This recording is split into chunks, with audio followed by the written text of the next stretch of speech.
You ask Tiger to solve. This deals with linear equations with one unknown. The final result is w equals 1 over 3.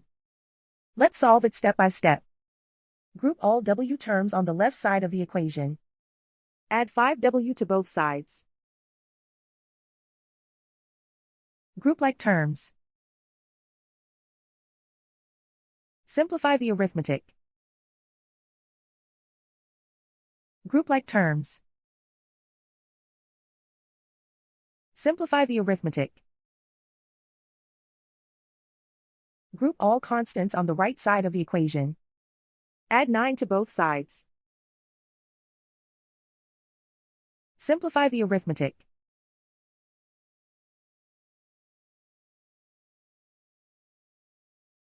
Isolate the w.